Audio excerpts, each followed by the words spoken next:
우리 시간에 하나님의 말씀은 에베소서 6장 1절에서 3절까지 말씀을 같이 보시겠습니다.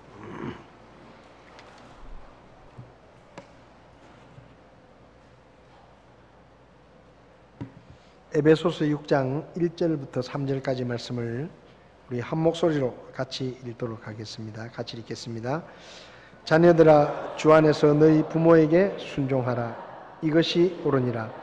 내 아버지와 어머니를 공경하라. 그것은 약속 있는 첫째 명령이니 이것은 내가 잘되고 땅에서 장수하게 하려 함이라. 아멘. 서신체로 잠깐 기도하겠습니다. 살아계셔서 말씀하시는 하나님, 오늘 이 시대를 살아가는 저희들에게 하나님의 말씀이 필요하고 또 주님의 교훈이 필요합니다. 저희들을 오늘 하나님의 말씀으로 권면해 주시고 이 말씀이 우리의 삶에 구체적으로 적용되게 하셔서 우리가 더욱더 주님을 닮아가는 믿음의 모습으로 성장할 수 있도록 저희를 도와주시기를 바랍니다. 특별히 어버이 주일에 자녀된 저희들이 어떻게 부모님들을 대해야 될지 우리가 잘 아는 말씀이지만 다시 한번 우리에게 친히 말씀해 주셔서 우리가 부모님을 공경하고 순종하며 하나님 앞에 영광을 돌릴 수 있도록 저희를 도와주시옵소서. 부족한 종을 주님께서 써주시기 원하며 예수님의 이름으로 기도했습니다. 아멘. 자리에 앉으시기 바랍니다. 우리 교회는 창립기념주일이 어버이주일하고 늘 겹쳐서 사실은 창립기념주일에 가려서 어버이주일을 저희들이 잘 갖지 못했는데 올해부터는 그냥 창립기념주일 다음 주일을 어버이주일로 함께 예배를 드리는 것이 좋겠다 생각이 들어서 어버이주일을 정했습니다. 어버이날이 지나갔지만 지금까지 우리를 낳아서 사실은 핏덩이로 태어난 저희들을 부모님이 돌봐주시고 희생하시고 그렇게 수고하지 않으셨다면 우리가 어떻게 건강하게 자라서 장성한 어른이 될 수 있었을까 생각을 하면 참 감사하는 마음을 갖는 것이 당연하다 그런 생각이 듭니다. 저는 어머니가 저를 낳은 후에 계속 앓으시다가 제가 5살 때 어머니가 돌아가시고 아버지 손에 자라서 사실은 어머니에 대한 기억이나 추억은 거의 없습니다. 아버지에 대한 추억들이 많이 있죠. 그래서 학교 다닐 때 이제 학교에서 가정의 달이 되면 꼭 백일장을 해요. 학교에서 백일장을 할 때 이 글재가 나오는데 뭐 부모 이렇게 나오면 제가 쓸 게 있는데 어머니라는 글재가 나오면 사실은 쓸 게 없었어요. 뭐 어머니하고 같이 밥을 먹어본 적도 없고 어머니하고 같이 어디 놀러 가본 적도 없고 그런 기억들이 없어서 그래서 어떤 때는 어머니라는 글자가 나오면 백지를 그냥 낸 적도 있습니다. 근데 참 묘한 게 어머니하고의 그런 기억이나 추억들이 없는데도 그냥 어머니에 대한 어떤 막연한 그리움이랄까 그런 마음들은 있는 것 같아요. 그런 막연한 그리움이라든지 그런 마음들이 제 마음속에 있다라는 걸 늘 느끼게 됩니다. 그래서 그런지 특별히 저는 우리 교회 모친님들을 뵐 때마다 참 아들같이 저를 대해주시고 또 사랑을 베풀어 주셔서 늘 어머니 같은 그런 생각을 하면서 감사의 마음을 가지고 있습니다.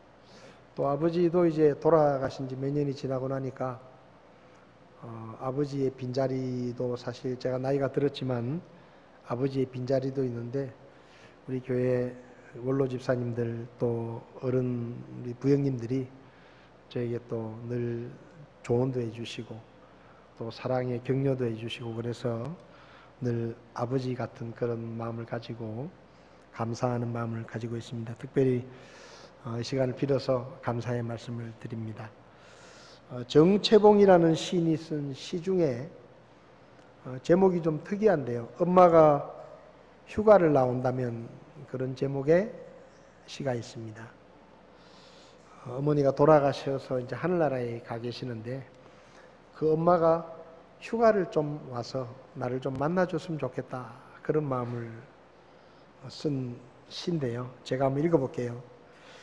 하늘나라에 가 계시는 엄마가 하루 휴가를 얻어 오신다면 아니 반나절 반 시간도 안 된다면 단 5분 그래 5분만 온데도 나는 원이 없겠다.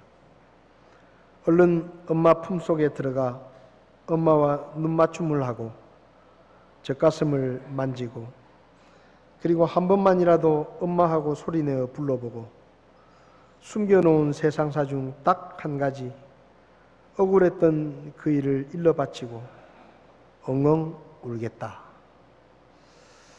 이 시인이 돌아가신 어머니를 그리워하면서 그 돌아가신 어머니가 하루만 휴가를 받아서 나를 만나러 오실 수 있다면 아니 하루가 안 된다면 반나절이라도 반 시간이라도 정 안 되면 5분이라도 그 어머니가 휴가를 받아서 나를 보러 온다면 나는 원이 없겠다.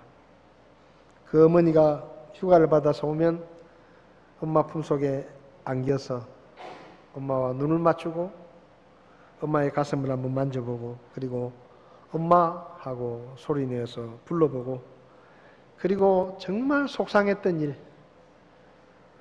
정말 아무에게도 말하지 못했던 그 답답함과 억울했던 그 마음을 그 한 가지를 어머니에게 일러 바치고 엄마 품속에서 엉엉 울겠다.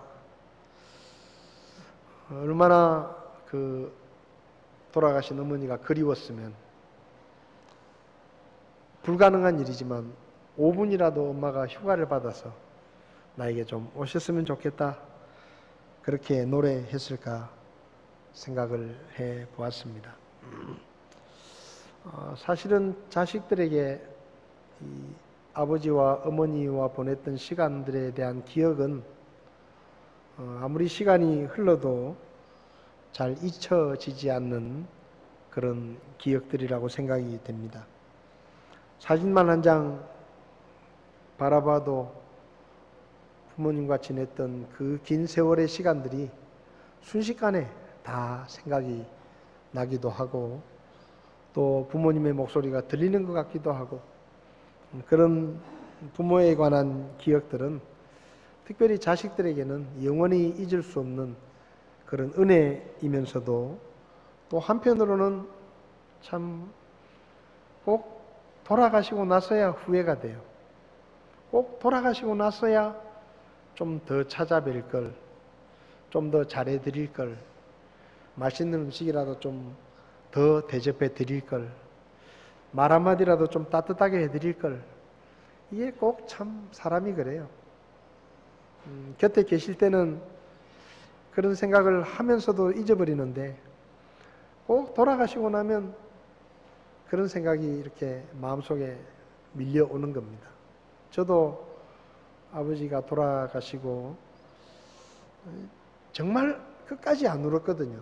끝까지 안 울고 계속 그냥 그래 있었는데 화장장에서 그 화장하는 그 장소에 아버지 시신이 이렇게 들어가는 장면을 보면서 얼마나 후회하는 마음이 생기고 참 정말 내가 불효자식이었구나 그런 생각이 드는데 그냥 하염없이 눈물이 흐르더라고요.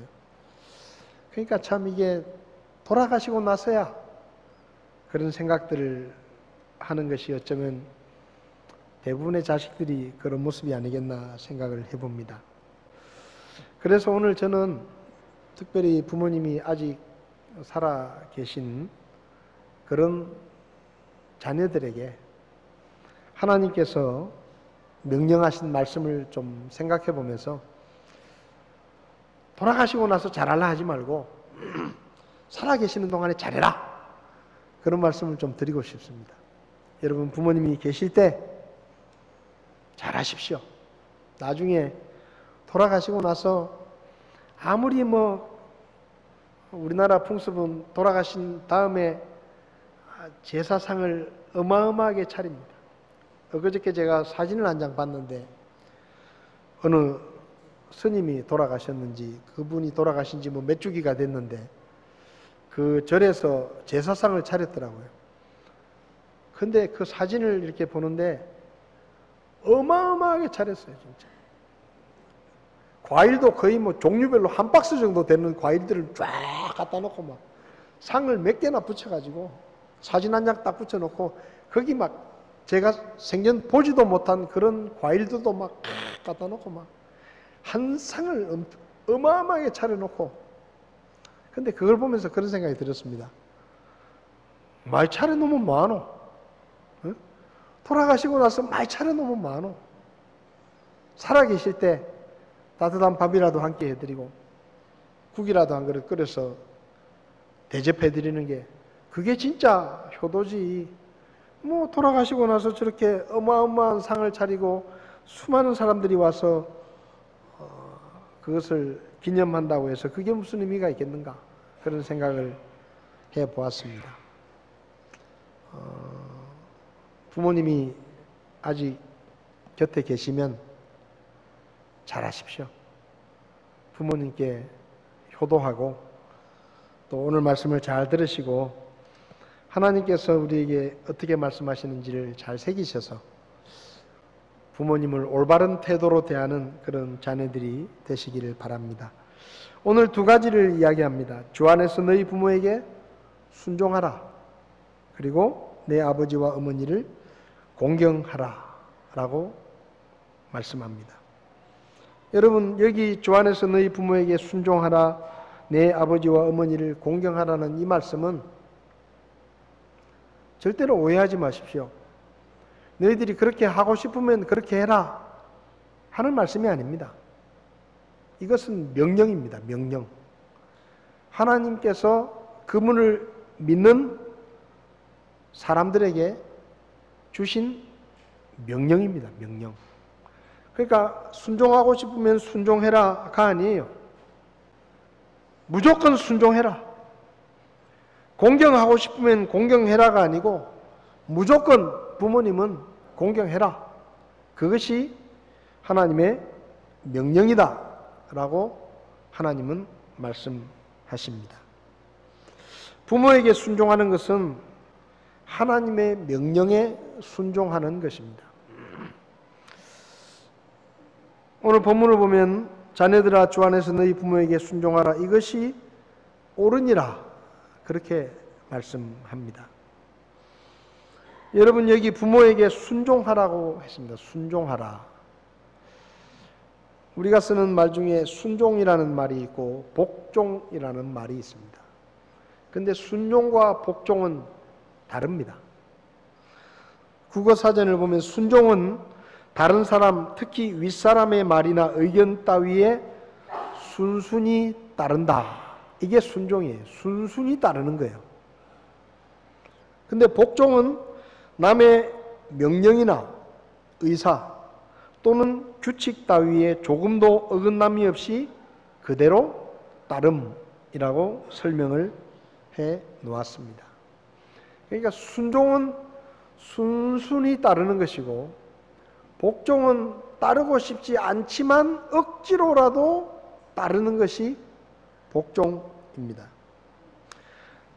디도서 3장 1절을 보면 우리가 이 세상의 통치자들과 집권자들에게, 권력을 가진 사람들에게 어떻게 해야 되는지를 말씀하고 있는데 이렇게 말합니다. 그들이 명심하여 정사들과 권능들에게 복종하며 행정관들에게 순종하며 모든 선한 일을 하도록 준비하게 하며. 그러니까 통치자들과 집권자들에 대해서 말할 때는 복종이라는 말도 쓰고 순종이라는 말도 씁니다. 다시 말하면 어떤 통치자나 집권자들의 정책이나 명령이 내 뜻과 맞을 때 우리는 순종할 수 있죠. 그런데 때로 통치자와 집권자의 정책이나 명령이 내 뜻과 다르면 순종하고 싶지 않을 때도 있습니다. 대통령을 뽑아 놓았는데 그 대통령이 하는 일이 내 생각과 다르고 내 뜻과 다르면 그 말을 듣고 싶지 않을 수도 있습니다. 그런데 성경은 뭐라고 말하는가 하면 통치자와 집권자들에게 그들의 정책이나 명령에 순종하기 싫을 때는 억지로 복종이라도 하라고 말씀합니다. 그러니까 마음이 맞을 때는 순종하지만 순종하기 싫을 때도 있는데 그때는 억지로라도 복종해라. 왜냐하면 이 세상의 통치자와 집권자는 하나님께서 임명해서 세워진 통치자들이기 때문에 내 뜻과 좀 맞지 않더라도 억지로라도 하기 싫더라도 복종이라도 해라. 그렇게 말씀하시는 것이죠. 로마서 13장과 베드로전서 2장을 보면 권위자들을, 통치자들을 하나님께서 세우신다. 그렇게 말씀합니다. 그러니까 이 세상의 통치자와 권력을 가진 사람들에게는 순종할 수도 있고 순종하기 싫을 때는 복종이라도 하라 이 말이죠. 그런데 이 세상의 통치자와 집권자들에 대해서 말씀하실 때는 순종이라는 말과 복종이라는 말을 같이 쓰지만은 부모에 대해서 이야기할 때는 복종이라는 말은 하지 않습니다. 순종해라. 부모에 대해서 이야기할 때는 듣기 싫어도 억지로 들어라. 혼나기 싫으면 들어라. 용돈 받고 싶으면 들어라. 억지로라도 들어라라고 복종하라고 말씀하지 않고 너희 부모를 주 안에서 순종하라. 그렇게 말씀합니다. 순종하라. 골로새서 3장 20절에서도 자녀들아 모든 일에서 너희 부모에게 순종하라. 이것은 주를 매우 기쁘게 하느니라. 그렇게 말합니다. 어떤 분들은 이렇게 말씀을 드리면 아니 그러면 목사님 부모님이 말이 안 되는 얘기를 해도 들으란 얘기입니까? 부모님 말씀을 들으면 손해볼 게 뻔해도 부모님 말씀을 들으라는 이야기입니까? 좀 더 나아가면 아니 부모님이 교회 가지 말라고 해도 그 말에 순종해서 교회를 오지 말라는 얘기입니까? 그렇게 물으실지 모릅니다. 성경이 말하는 대답은 그렇게 하라는 거예요. 그렇게 하라는 거예요.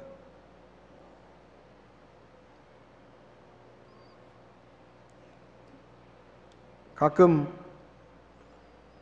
우리 아버지가 교회 가지 말라고 했는데 제가 학원에 간다고 거짓말하고 교회 왔어요. 그런 사람들이 있어요. 그렇게 말하면 저는 혼냅니다. 저는 혼내요. 부모님이 교회 가지 말라면 교회를 오지 말아야지. 왜 부모님을 속이고 교회를 오느냐? 그건 잘못이다. 저는 그렇게 혼을 냅니다. 여러분 오해하지 마십시오. 교회 오는 것보다 부모님 말씀에 순종하는 것이 더 중요한 명령입니다. 대신에 이건 분명하게 해야 돼요. 아버지가 오늘은 너 교회 가지 마라 그러면 자식은 이렇게 해야 됩니다. 예, 아버지 말씀에 따라 제가 오늘은 교회를 안 가겠습니다. 그렇게 이야기를 해야 되는데 그 얘기를 한 다음에 한마디를 꼭 더 해야 돼요. 뭐라고 얘기해야 되는가 하면 하나님께서 부모님에게 순종하라고 명령하셨기 때문에 제가 사실은 부모님 말씀을 듣고 싶지 않지만 저는 거짓말을 하고서라도 교회 가고 싶지만 하나님께서 저에게 부모님이 말씀하실 때는 순종하라고 명령하셨기 때문에 제가 하나님의 말씀에 따라서 오늘 아버지 말씀을 듣고 제가 교회를 가지 않겠습니다. 그 말을 해야 돼. 그 말을 해야 됩니다. 왜냐하면 그것이 옳은 것입니다. 부모님의 말씀에 순종하는 것이 옳은 것입니다. 많은 사람들이 여기 오늘 본문에 주 안에서 너희 부모에게 순종하라 그렇게 말씀했는데 이 말씀을 좀 오해하는 사람들이 많아요. 이 말씀을 어떤 사람들은 주 안에서 순종하라 그랬으니까 부모님의 말씀이 하나님의 뜻에 맞을 때는 순종하고 하나님의 뜻에 맞지 않을 때는 순종하지 않아도 된다. 그렇게 이 말씀을 이해하는데 아닙니다. 그런 뜻이 아니에요. 주 안에서 너희 부모에게 순종하라는 것은 부모의 뜻이 하나님의 뜻과 맞을 때는 듣고 맞지 않을 때는 안 들어도 된다라는 말이 아니고 하나님의 명령이기 때문에 하나님 안에서 부모에게 순종하라는 뜻입니다. 다시 말하면 부모님의 말씀이 이해할 수도 없고 비합리적이고 유익하지 못한 말씀이라도 자식은 부모에게 순종해야 된다. 그런 뜻입니다. 순종하면 나머지는 누가 책임지느냐? 하나님이 책임지십니다. 왜? 그분이 명령하셨기 때문에. 부모가 시키는 불합리한 비합리적인 말을 자식이 들어서 손해를 봤다. 그 손해에 대해서 누가 갚아주시느냐? 하나님이 갚아주십니다. 왜요? 하나님께서 명령하셨어요. 부모에게 순종해라. 그러니까 나는 손해볼 걸 알면서도 하나님 때문에 그 말씀에 순종한 거예요. 그래서 손해를 봤어요. 그러면 하나님이 거기에 대해서 갚아주신다고 저는 그렇게 믿습니다. 왜냐하면 하나님이 명령하신 거예요. 부모에게 순종해라.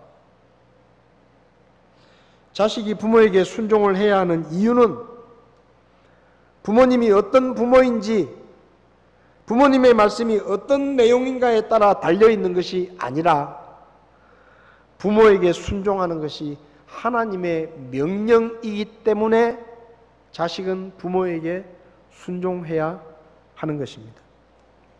하나님은 학벌이 좋고 재산이 많고 교양이 있고 성격이 좋고 인격적이고 말이 잘 통하는 그런 부모에게 순종하라고 말씀하지 않으셨습니다.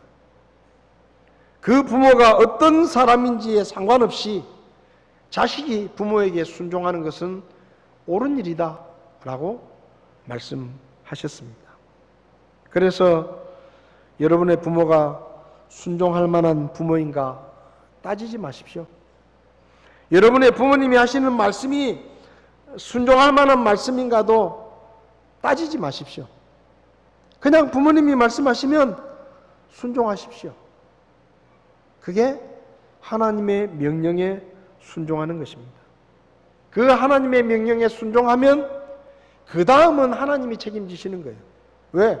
그분이 명령하신 대로 우리가 순종했잖아요.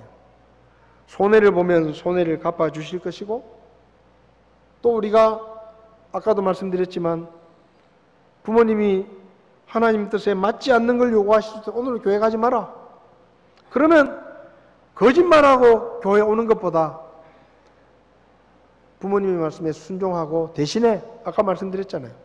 제가 오늘은 정말 거짓말이라도 하고 내가 교회를 가고 싶은데 나는 아버지 말씀을 듣고 싶은 마음이 전혀 없는데 하나님께서 나에게 그렇게 말씀하셨기 때문에 제가 오늘은 아버지 말씀을 듣겠습니다. 그렇게 하고 들으라 이 말이에요. 그러면 그 일에 대해서 누가 책임지시느냐? 하나님이 책임지시는 겁니다. 오늘날 어떤 자식들은 부모님이 많이 배우지 못했기 때문에 부모가 무식하다고 생각하고 부모 말씀이 비합리적이라는 것 때문에 말이 잘 통하지 않는다는 것 때문에 부모가 너무 고집이 세다는 것 때문에 혹은 우리에게 별로 도움을 줄 만한 부자가 아니기 때문에 부모가 너무 늙어서 병들어서 힘이 없기 때문에 또 우리 부모님이 자식을 차별했기 때문에 또 우리 부모님이 사회적으로도 그렇게 비난을 받는 그런 부모이기 때문에 부모님에게 순종하지 않는 자식들이 있습니다. 근데 여러분, 그건 하나님 앞에서 옳은 일이 아닙니다. 하나님 앞에서 옳은 일은 부모에게 순종하는 것입니다. 여러분의 부모님을 배운 것이 없다고, 말이 잘 통하지 않는다고, 우리 부모님은 늘 말도 안 되는 얘기를 많이 한다고 무시하거나 함부로 대하지 마십시오. 그건 하나님 말씀에 맞지 않는 것입니다. 하나님께서는 부모에게 순종하라, 이것이 옳다라고 말씀합니다. 여러분, 노아의 아들들에 대해서 생각을 해보셨어요? 아버지가 어느 날 아들들을 모아놓고 이렇게 말합니다. 야, 하나님이 홍수로 세상을 멸망시키신다고 하셨는데 나보고 방주를 만들라고 했다. 아버지, 무슨 방주요? 어마어마한 크기의 방주를 만들라고 하셨다. 이거 나 혼자 못하겠다. 너희들 아들들 셋이 며느리들까지 나를 다 도와줘야 되겠다. 도대체 얼마나 큰 배를 얼마나 오래 만들어야 돼요? 모르겠다. 100년이 걸릴지도 모르겠다. 근데 하나님이 나에게 그렇게 말씀하셨으니까 우리가 같이 방주를 만들어야 된다. 그때 아들과 며느리들이 어떻게 했겠습니까? 아이고 아버지, 그런 일을 위해서 100년을 투자해요. 나는 못해요. 아버지 마음대로 하세요. 그랬겠습니까? 아니에요. 성경을 보면 노아의 온 가족들이 함께 100년이 넘도록 그 방주를 만들었습니다. 아브라함의 아들인 이삭을 생각해 보십시오. 아버지가 다짜고짜 야, 산에 같이 가자. 그래서 산에 올라갑니다. 나무를 지고 올라갑니다. 불도 있고 나무도 있는데 재물이 없어요. 그래서 아버지에게 묻습니다. 아버지, 불도 있고 나무도 있는데 하나님 앞에 바칠 재물은 어디 있습니까? 아, 너 몰라도 된다. 하나님이 알아서 준비하실 거다. 믿고 갔어요. 근데 산꼭대기에 올라가니까 갑자기 아버지가 다짜고짜 손을 묶고 온몸을 묶고 자기가 쌓아놓은 제단 위에 자기를 묶어서 올려놓습니다. 눈빛을 보니까 심상치가 않아요. 하나님이 준비하신다는 재물은 보이지도 않고, 그때 갑자기 아버지가 칼을 들어서 자기를 죽이려고 합니다. 여러분 같으면 어떻게 하겠어요? 아버지한테 순종했다가는 죽겠다. 당장 내려와서 도망치지 않겠어요? 근데 성경을 보십시오. 이삭이 가만히 있습니다. 그게 뭐예요? 그게 순종이에요. 그게 순종입니다. 좀 심하게 이야기할지 모르지만 아버지가 자기를 죽이려고 하는데도 가만히 있는 거예요. 아버지는 할아버지 중에 할아버지고 자기는 마음만 먹으면 얼마든지 도망칠 수 있고 아버지를 제압할 수 있는데 가만히 있는 거예요. 순종입니다. 그게 순종이에요. 때로 부모님 말씀이 이해가 되지 않아도, 때로 부모님 말씀이 내 믿음 생활하는데 좀 방해가 되는 것처럼 보여도 그것이 하나님의 명령이기 때문에 우리는 부모님에게 순종하는 것이 옳다라는 말입니다. 손해를 보더라도, 말이 안 되는 얘기라도 한번 들어보세요. 그러면 그 순종에 대한 결과에 대한 책임은 하나님이 지시는 거예요. 왜? 그분이 그렇게 하라고 시켰잖아요. 우리는 할 말이 있어요. 하나님, 우리 아버지가 말도 안 되는 얘기를 했는데 제가 그 말을 들어서 5천만 원 손해봤습니다. 하나님 책임지십시오. 그렇게 말할 수 있어요. 그렇게 따질 수 있어요. 왜? 순종했잖아요. 여러분의 부모님을 믿으시기 바랍니다. 이 세상에 어떤 부모가 자식한테 손해를 끼치고 싶어서 환장하겠습니까? 네? 이 세상에 어떤 부모가 자식이 안 되기를 바라면서 뭔가를 얘기하겠어요? 어쨌든 부모는 하나라도 자식이 잘 되게 하기 위해서 자식을 염려하는 마음으로 당신의 말씀을 하시는 겁니다. 그걸 듣고 말도 안 된다고 무시하고 안 들을 수도 있지만 하나님의 명령을 생각하면서 부모님의 말씀에 순종하면 하나님께서 역사하십니다. 제가 야단쳤어요. 야, 아버지가 교회 가지 말라면 교회를 오지 말아야지. 왜 거짓말을 하고 아버지를 속이고 교회 오냐? 넌 잘못했다. 당장 아버지한테 가서 잘못했다고 용서를 빌어라. 제가 야단을 쳤거든요. 근데 걔가 순진한 애예요. 그래서 집에 가가지고 진짜 이야기를 다 했대요. 아버지, 오늘 사실 아버지가 교회를 가지 말라고 했는데 제가 학원 간다고 거짓말을 하고 교회 갔는데 목사님한테 된통 혼났습니다. 다음부터 아버지가 교회 가지 말라면 아버지 말을 듣고 교회 오지 말라고 목사님이 얘기하더라고요. 그게 하나님의 명령이라고.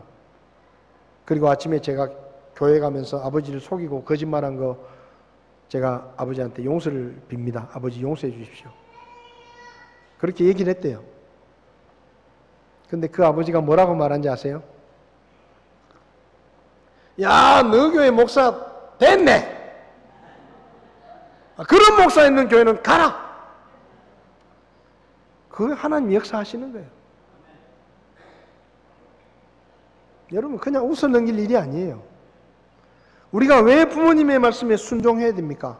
부모가 돈이 많아서 내가 부모 말을 잘 들으면 뭔가 도움을 줄 수 있을 것 같으면 순종하고, 부모가 가난하고 늙고 힘도 없고 돈도 없고 그래서 아무리 잘 들어봤자 별로 돌아오는 것도 없을 것 같으면 순종 안 하고, 그래서 우리가 순종합니까? 아니에요. 하나님의 명령이기 때문에 순종하는 거예요. 여기 있는 자녀 되신 분들, 여러분의 부모님들이 무슨 말씀을 하시든지 순종하십시오. 그리고 꼭 이야기하십시오. 제가 사실은 아버지 말이 이해도 안 되고 듣고 싶지도 않고 정말 아버지 말을 안 듣고 싶은데 제가 믿는 하나님께서 아버지의 말씀에 순종하라고 명령하셨기 때문에 제가 오늘 아버지 말을 듣겠습니다. 그렇게 이야기하라 이 말이에요. 그게 중요해요. 그게 아버지도 알아야 돼요. 저놈이 내가 교회 가지 말라니까 내가 무서워서 교회를 안 가는구나, 혼날까봐 겁나서 교회를 안 가는구나, 그게 아니고 하나님의 명령이기 때문에 내가 듣기 싫지만 부모님의 말씀에 제가 순종하겠습니다. 그리고 순종하라는 거예요. 그러면 하나님께서 역사하신다고 저는 믿습니다. 두 번째로 내 아버지와 어머니를 공경하라 라고 하셨습니다. 부모를 공경하는 것은 하나님의 축복이 약속된 명령입니다. 여기 보면 내 아버지와 어머니를 공경하라, 그것은 약속 있는 첫째 명령이라고 그랬어요. 첫째 명령. 출애굽기 20장을 보면 10계명을 주십니다. 근데 재밌어요. 하나님께서 10계명을 주시는데 앞에 4가지 계명은 하나님과 관계된 명령이고 나머지 6개는 인간관계에 관한 명령인데요. 출애굽기 20장을 잘 보면 하나님과 관계된 명령이 4가지입니다. 하나님 외에 다른 신을 두지 말라, 우상을 만들거나 섬기지 마라, 하나님의 이름을 헛되이 취하지 마라, 안식일을 기억하여 거룩하게 지켜라. 이게 하나님과 관계된 명령이에요. 근데 재밌는 게 뭔지 아세요? 하나님과 관계된 명령에는 약속이 없어요. 축복이 없어요. 그냥 명령밖에 없어요. 나 외에 다른 신을 두지 마라. 끝이에요.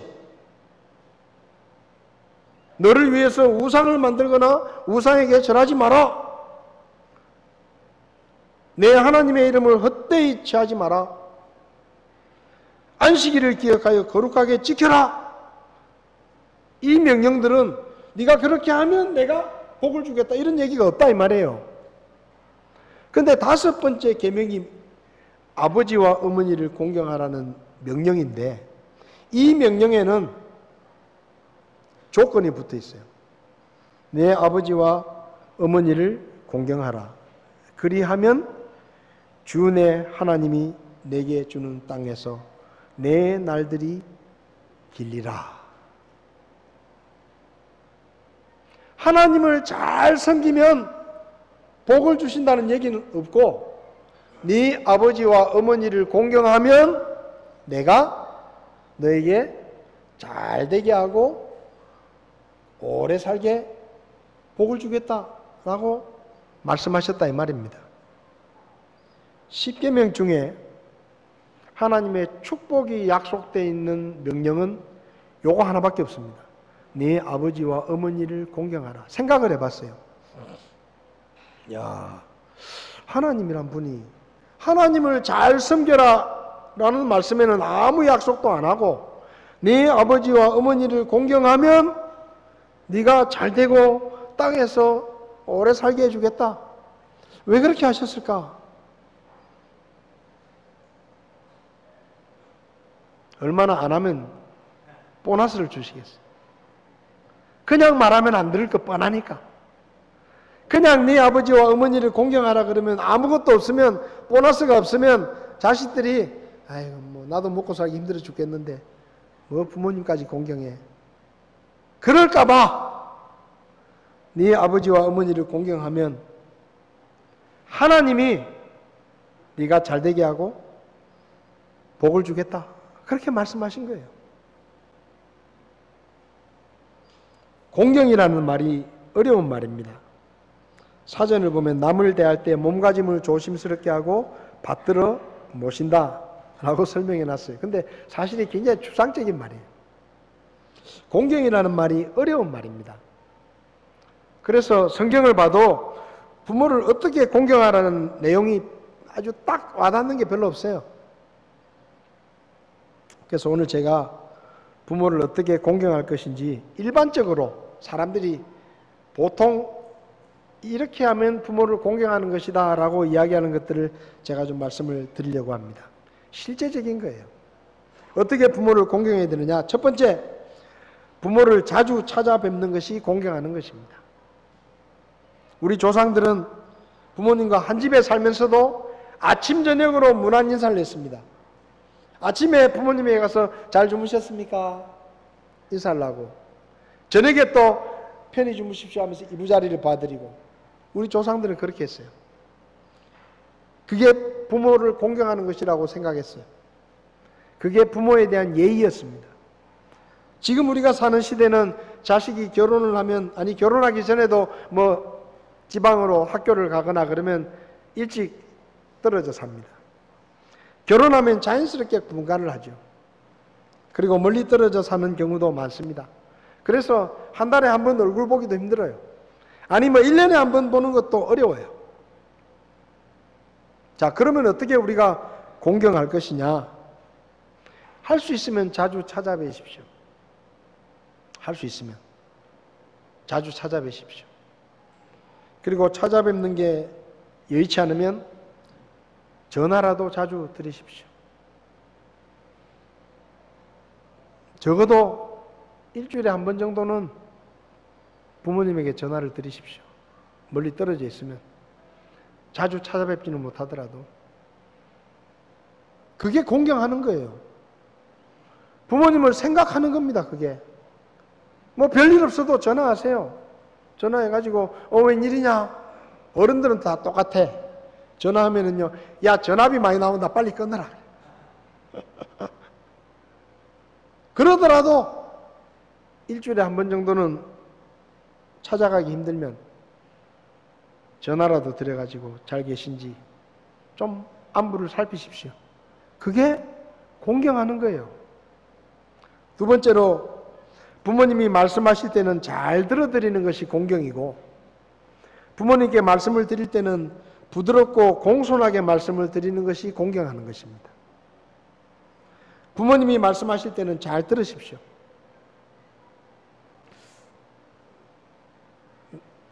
옛날 말에요, 기운은 아래로부터 빠진다, 그런 말이 있어요. 그게 뭔가 하면 사람이 나이가 들어가면 제일 먼저 다리 힘이 빠지고, 다리가 후들거리고, 그 다음에 허리 힘이 빠지고, 어깨가 결리고, 제일 마지막에 힘이 빠지는 게 입이에요. 그래서 다리 힘이 빠지면 그 힘이 입으로 와가지고 말이 많아져요. 나이가 들면 말이 많아져요. 다 공감하실 거예요. 근데 또 나이가 들면 말은 많아지는데 기억력은 또 나빠져요. 그래서 한 말 또 하고 한 말 또 하고. 나이가 들면 그래요. 그러니까 입에 에너지는 많이 생기는데 기억력이 약해지니까 뭐라고 얘기해놓고 금방 잊어버려서 또 한 얘기를 또 해. 저희 아버지도 그러시더라고요. 요양병원에 계실 때 한 번씩 가면 한참 한참 듣다 보면 또 앞에 새로운 얘기, 앞에 또 돌아가요. 뭐 한 얘기 또 하고 또 하고. 뭐 간병인이 뭐 어쩌고 저쩌고 하는데 한 5분 지나면 또 다시 간병인이 어쩌고 저쩌고. 그러면 자식들이 들을 때는 아이고 언제 끝나나 잔소리. 그래도 들어드려야 됩니다. 잘 들어드리세요. 부모님이 이야기하실 때는 중간에 말 끊지 말고 잘 들어드리세요. 연세가 드시지 않았더라도 자식들이요, 부모님이 말씀하실 때 말씀을 끊는 게 아닙니다. 부모님이 뭐라고 말씀하시는데 아버지 그게 아니고요, 그러지 마세요. 끝까지 들으세요. 끝까지 듣고 이야기해도 됩니다. 한 가지 또 말씀드리고 싶은 것은 부모님들한테는 존댓말을 쓰십시오. 반드시. 이게 부모가 너무 편하다 보면 반말을 해야. 엄마 밥 묻나? 친한 것 같죠? 편한 것 같죠? 근데요, 반말을 쓰면 그 다음에 오는 게 뭔지 아세요? 예의가 없어집니다. 반드시 자식은 부모에게 높임말을 쓰는 것이 맞습니다. 높임말을 쓰면 함부로 못해요. 근데 반말을 쓰면 행동도 함부로 해요. 그래서 여러분의 부모님들에게는 여러분이 나이가 들었더라도 절대로 반말하지 마시고 존댓말을 쓰십시오. 존댓말을 쓰세요. 제가 충청도 양반집에 살다가 부산에 왔는데요. 솔직하게 얘기를 하면 부산에 오자마자 놀란 게 말하는 게 그렇게 싸가지가 없어요. 진짜 싸가지가 없더라고요. 할매 밥 묻나? 할매 왔나? 충청도에서는 상상도 할 수 없는 얘기예요. 그런데 경상도 오니까 뭐 머리 피도 안 마른 게 할매 밥 묻나? 막 맘먹는 거예요. 그래서 속으로 야, 이 경상도 아들 참 싸가지 같구나. 근데요, 편한 게 좋은 게 아니에요. 부모님들에게 공손하게 말을 써야 행동도 공손하게 하는 거예요. 여러분 싸울 때도요, 반말로 싸우면 주먹질이 오고 갑니다. 근데 높임말로 싸워보세요. 높임말로 싸우면요, 심하게 안 싸웁니다. 이게 어디서 반말이고? 그럼 주먹이 오고 가는 거예요. 아니 왜 반말을 하십니까? 서로 높임말 씁시다. 그렇게 싸워보세요. 싸움도요, 오래 안 가요. 말이 문제예요. 부모님께 말씀드릴 때는 반드시 부드러운 음성으로 예의를 갖추어서 공손하게 말씀을 드리십시오. 말 속에 예의가 있는 거예요. 말 속에. 내가 나이가 들었다고 부모 앞에서도 어른인 척 하지 마시고, 부모는 부모고 자식은 자식이에요. 높임말을 쓰고 부드럽게 말하고 공손하게 이야기하십시오. 저희 학생 청년들 잘 듣고 있어요? 예? 잘 들어, 잘 들어. 부모님에게 존댓말을 쓰란 말이에요. 존댓말을. 그게 공경입니다. 합당한 말을 하는 것. 그 다음에 부모님의 자존심을 상하게 하지 않는 것이 공경입니다. 부모가 자존심 상할 때가 많아요. 어떨 때 자존심이 상하냐? 자식들이 부모를 무식하게 여길 때. 에이, 엄마는 알지도 못하면서. 에이, 아빠는 뭐 잘 알지도 못하면서. 그런 얘기 들으면요, 자존심 상해요. 물론 그 말이 틀린 건 아니에요. 요새 애들이 너무 똑똑해. 어른들보다 아는 게 많아요. 근데 그래도 그렇게 말하면 자존심이 상해. 부모가 나이가 들면 엄마 이거 하지 마세요. 아버지 이러지 마세요. 이거 절대 하지 마세요. 하지 말라는 게 왜 그런지 많은지 몰라. 그러다 보면 나중에 나이 드신 부모가 내가 이거 뭐 살아서 뭐하노? 그런 생각이 드는 거예요. 부모님이 나이가 들더라도 자주 부모님에게 의논하십시오. 저희 아버지가 5남매 중에 저를 제일 좋아하셨습니다. 저희 형님들은, 큰형님은 저하고 20년 차이가 나고 형님들은 다 저보다 훨씬 나이가 많아요. 근데 5남매 중에 저를 제일 좋아하셨어요. 근데 왜 제일 좋아하셨는지 아세요? 저희 형님들은 아버지하고 의논 안 해요. 뭐 지 혼자 다 해. 뭐 사업을 해도 지 혼자 다 망하고 뭐 부모하고 의논을 안 해. 근데 저는 뭐 크고 작은 일들이 있으면 꼭 부모님하고 의논을 해요. 제가 아버지하고. 아버지 저한테 이런 일이 있는데 제가 어떻게 하면 좋을까요? 아버지 생각은 어떠세요? 자주 이렇게 물어요. 제가. 근데 그걸 그렇게 좋아하시더라고요. 저놈은 나를 사람 대접하는구나 이런 생각. 딴 자식들은 사람 대접을 안 하는 거예요. 뭐 아버지가 있어도 물어보지도 않고 의논도 안 하고 그냥 자기들끼리 알아서 해. 근데 저는 뭐 시시콜콜한 것까지 가끔 이야기도 하고 전화도 하고 아버지 이런 일이 있는데 제가 어떻게 하면 좋아요? 물어보고. 그러니까 아버지가 저를 좋아하셨어요. 여러분들에게 어떤 일이 생기면 비록 부모님이 나이가 드셨더라도 아버지 생각을 듣고 싶어서 제가 여쭤보니까 한번 좀 어떻게 생각하시는지 얘기 좀 해주십시오. 자주 물으십시오. 그리고 부모님이 할 수 있는 일이 있으면 다 하지 말고 아버지 요거는 꼭 아버지가 해주셔야 제가 마음이 놓입니다. 그러면서 좀 할 수 있는 일은 좀 하실 수 있도록 해드리세요. 그래야 그게 살아가는 재미가 있는 거예요. 그게 부모님을 공경하는 겁니다. 자식들에게 아직도 내가 필요하구나 그런 느낌을 주는 것, 그게 굉장히 중요한 거예요. 그리고 부모를 공경하는 것은 미래의 희망과 기대를 품게 해드리는 것이 공경입니다. 부모님들이 자식을 보면서 저놈이 나중에 잘 되겠다, 지금보다 훨씬 더 낫겠다, 그런 희망과 기대를 가질 수 있도록 살아야 돼요. 여러분이 아직 학교에 다니는 학생이라면 부모님들이 여러분을 보면서 아이고 저놈이 커서 나중에 뭐 먹고 살락하노 걱정을 하게 하면 안 돼요. 열심히 공부해야 돼.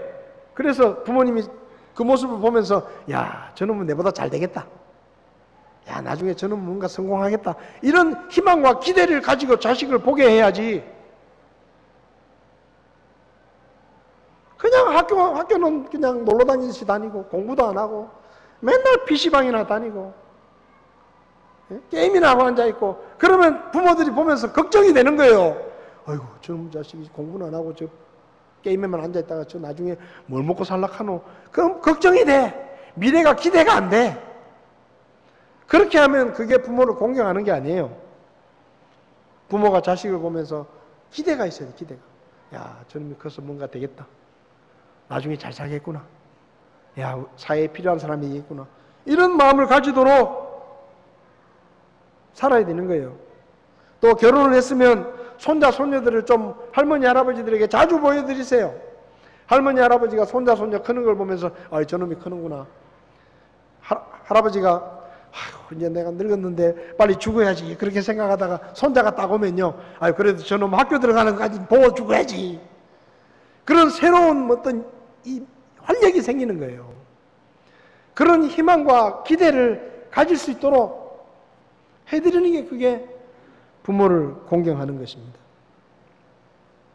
무엇보다 부모님들에게 복음을 전해서 부모님들이 천국의 소망을 품게 하시는 것이 사실은 제일 큰 공경입니다.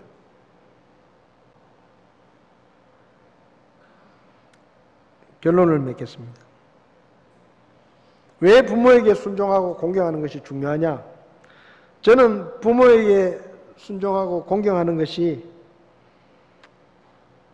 세상 말로 이야기하면 이런 거 있잖아요.